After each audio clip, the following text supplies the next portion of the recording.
పెట్టుబడితో ఎక్కువ డబ్బులు సంపాదించాలని చాలా మంది ఆసక్తి చూపుతారు.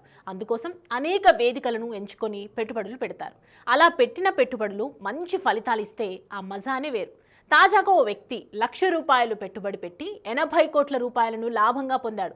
ఇది చూసిన ప్రతి ఒక్కరూ వారెవ్వా అదృష్టం అంటే ఇది కదా అని ఆశ్చర్యపోతున్నారు. ఈ అదృష్టం అసలు కహాని ఏంటో ఇప్పుడు చూద్దాం. షేర్ మార్కెట్ ఈ పేరు ఆధునిక యుగంలో తెగ వాడుకలోకి వచ్చింది. ప్రతి ఒక్కరూ మంచి పేరొందిన సంస్థలో పెట్టుబడులు పెట్టి షేర్లను కొంటూ తమ అదృష్టాన్ని పరీక్షించుకుంటున్నారు. అలాగే గత 30 ఏళ్ల క్రితం ఒక వ్యక్తి ₹1,00,000 పెట్టుబడిగా పెట్టి JSW స్టీల్ కంపెనీలో షేర్ కొన్నాడు. ఆ సంగతి మర్చిపోయి పెట్టుబడి పెట్టిన షేర్ పత్రాలను ఎక్కడో పక్కన పడేశాడు. కొన్నేళ్ల పాటు దానిని పట్టించుకోలేదు. అయితే తాజాగా అతని కుమారుడు పాత పత్రాలను వెలికి తీస్తుండగా 1990లో తన తండ్రి JSW స్టీల్ కంపెనీలో పెట్టిన పెట్టుబడి షేర్లకు సంబంధించిన కాగితాలు బయటపడ్డాయి. వాటిని క్షుణ్ణంగా పరిశీలించిన తర్వాత మైండ్ బ్లోయింగ్ అయ్యే విషయం తెలిసింది. తనకు అక్షరాల 80 కోట్ల రూపాయలు ఆదాయం సమకూరినట్లు అర్థమైంది. దీంతో ఏం చేయాలో పాలుపోక ఆనందంలో మునిగి తేలుతున్నాడు.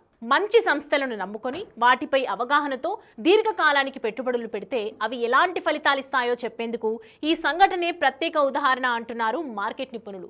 దీనికి సంబంధించిన బాండు పత్రాలు సోషల్ మీడియాలో తెగ వైరల్గా మారాయి. మీరు కూడా కోటీశ్వరులు కావాలంటే సరైన షేర్లను ఎంపిక చేసుకొని వాటిపై సంపూర్ణమైన అవగాహనతో పెట్టుబడులు పెట్టి మంచి లాభాలను పొందండి.